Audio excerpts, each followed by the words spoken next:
الحمد لله رب العالمين، والصلاة والسلام على أشرف الخلق أجمعين سيدنا محمد وعلى آله وصحبه أجمعين. ورضي الله تعالى عن صحابات رسول الله أجمعين. قال الإمام النووي رحمه الله تعالى في كتابه رياض الصالحين: باب في الكرم والجود والإنفاق في وجوه الخير ثقة بالله. قال الله تعالى: وما أنفقتم من شيء فهو يخلفه. وقال تعالى: وما تنفقوا من خير فلأنفسكم وما تنفقون إلا ابتغاء وجه الله وما تنفقوا من خير يوفى إليكم وأنتم لا تظلمون. وقال تعالى: وما تنفقوا من خير فإن الله به عليم. وعن ابن مسعود رضي الله عنه عن النبي صلى الله عليه وسلم قال: لا حسد إلا في اثنتين: رجل آتاه الله مالا فسلط على هلكته في الحق، ورجل آتاه الله حكمة فهو يقضي بها ويعلمها. متفق عليه. وهنا العلم أي العلم. قال معناه أن ينبغي أن لا يغبط أحد على أحد إلا على إحدى هاتين الخصلتين. وعنه رضي الله عنه قال: قال رسول الله صلى الله عليه وسلم: أيكم مال وارثه أحب إليه من ماله؟ قالوا: يا رسول الله ما منا أحد إلا ماله أحب إليه. قال: فإن ماله ما قدم ومال وارثه ما أخر. رواه البخاري. وعن عدي بن حاتم رضي الله عنه أن رسول الله صلى الله عليه وسلم قال: اتقوا النار ولو بشق تمرة. متفق عليه. وعن جابر رضي الله عنه قال: ما سئل رسول الله صلى الله عليه وسلم شيئا قط فقال لا. متفق عليه. وعن أبي هريرة رضي الله عنه قال: قال رسول الله صلى الله عليه وسلم: ما من يوم يصبح العباد فيه إلا ملكان ينزلان فيقول أحدهما: اللهم أعط منفقا خلفا، ويقول الآخر: اللهم أعط ممسكا تلفا. متفق عليه. وعنه رضي الله عنه أن رسول الله صلى الله عليه وسلم قال: قال الله تعالى: أنفق يا ابن آدم ينفق عليك. متفق عليه. وعن عبد الله بن عمرو بن العاص رضي الله عنهما أن رجلا سأل رسول الله صلى الله عليه وسلم: أي الإسلام خير؟ قال: تطعم الطعام وتقرأ السلام على من عرفت ومن لم تعرف. متفق عليه.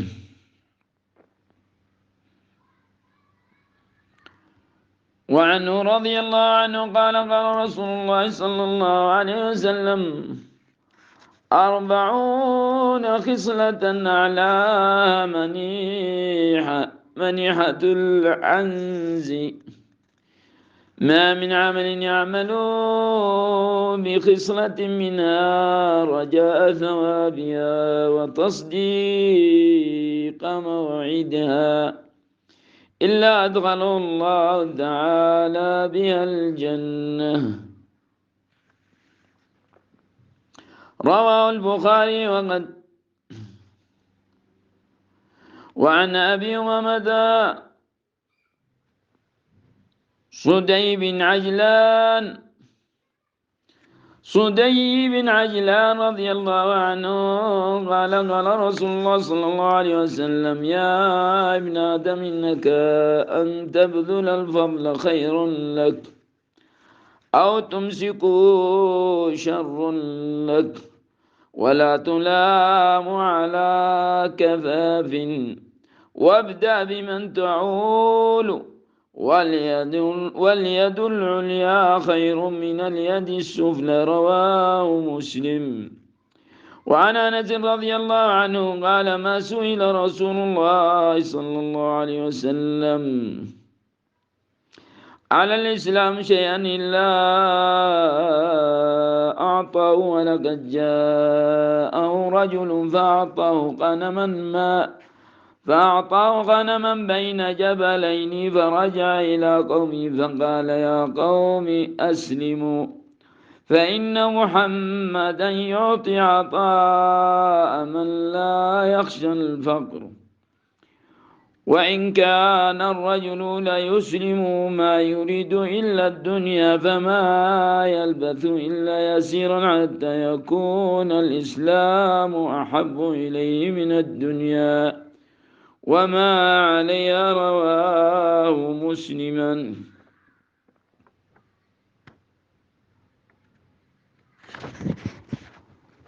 وعن عمر رضي الله عنه قال: قسم رسول الله صلى الله عليه وسلم قسما، فقلت: يا رسول الله، لغير هؤلاء كانوا أحق به منهم. قال: إنهم خيروني أن يسألوني بالفحش أو يبخلوني، ولست ببخيل. رواه مسلم. وعن جبير بن مطعم رضي الله عنه أنه قال: بينما هو يسير مع النبي صلى الله عليه وسلم مقفله من حنين، فعرقه الأعراب يسألون حتى اضطروا إلى سمرة فخطفت رداءه، فوقف النبي صلى الله عليه وسلم فقال: أعطوني ردائي، فلو كان لي عدد هذه العظات نعاما لقسمته بينكم، ثم لا تجدوني بخيلا ولا كذابا ولا جبانا. رواه البخاري رضي الله عنهم. وعن أبي هريرة رضي الله عنه أن رسول الله صلى الله عليه وسلم قال: ما نقصت صدقة من مال، وما زاد الله عبدا بعفو إلا عزا، وما تواضع أحد لله إلا رفعه الله عز وجل. وعن أبي كبشة رضي الله تعالى عنهما أي عمر بن سعيد العنباري رضي الله عنهما جميعا أنه سمع رسول الله صلى الله عليه وسلم يقول: ثلاثة أقسم عليهن وأحدثكم حديثا فاحفظوه: ما نقص مال عبد من صدقة، وما ظلم عبد مظلمة صبر عليه إلا زاده الله عزا، ولا فتح عبد باب مسألة إلا فتح الله عليه باب فقر أو كلمة نحوها. وأحدثكم حديثا فاحفظوه. قال: إنما الدنيا لأربعة نفر: عبد رزقه الله مالا وعلما فهو يتقي فيه ربه ويصل فيه رحمه، ويعلم لله فيه حقا، فهذا بأفضل المنازل. وعبد رزقه الله علما ولم يرزقه مالا، فهو صادق النية يقول لو أن لي مالا لعملت بعمل فلان، فهو بنيته فأجرهما سواء. وعبد رزقه الله مالا ولم يرزقه علما، فهو يخبط في ماله بغير علم، لا يتقي فيه ربه ولا يصل فيه رحمه ولا يعلم لله فيه حقا، فهذا بأخبث المنازل. وعبد لم يرزقه الله مالا ولا علما، فهو يقول لو أن لي مالا لعملت فيه بعمل فلان، أي بعمل هذا الذي يخبط في ماله، لعملت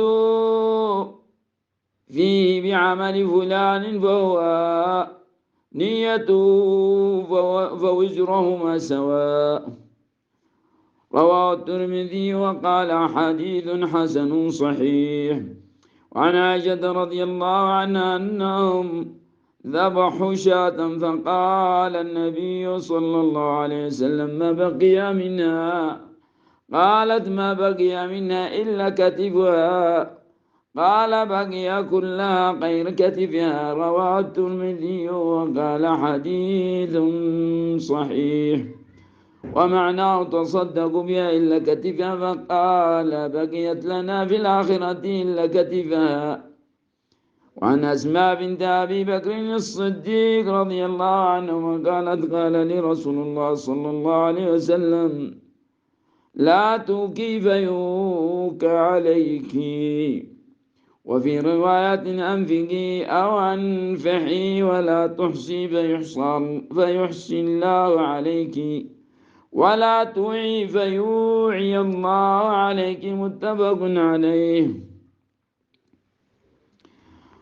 وانفحي بالحاء المهملة وبمعنى أنفقي. وعن أبي هريرة رضي الله عنه أنه سمع رسول الله صلى الله عليه وسلم يقول مثل البخيل والمنفق كمثل رجلين عليهما جنتان من حديد من ثديهما إلى تراقيهما، فأما المنفق فلا ينفق إلا سبقت أو وفرت على جلده حتى تخفي بنانه وتعفو أثره. وأما البخيل فلا يريد أن ينفق شيئا إلا لزقت كل حلقة مكانا، فهو يوسعها فلا تتسع. متفق عليه.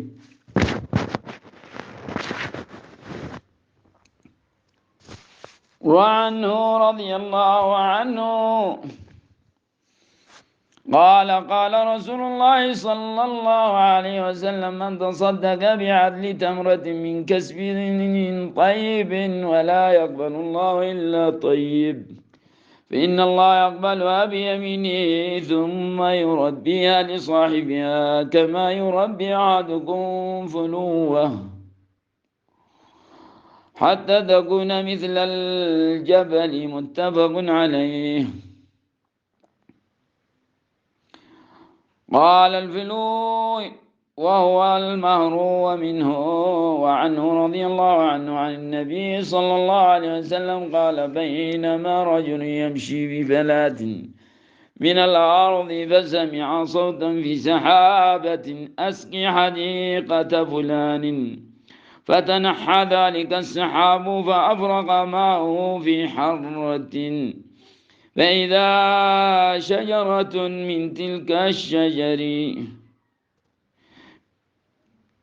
فإذا شرجة من تلك الشرج قد استوعبت ذلك الماء كله، فتتبع الماء فإذا رجل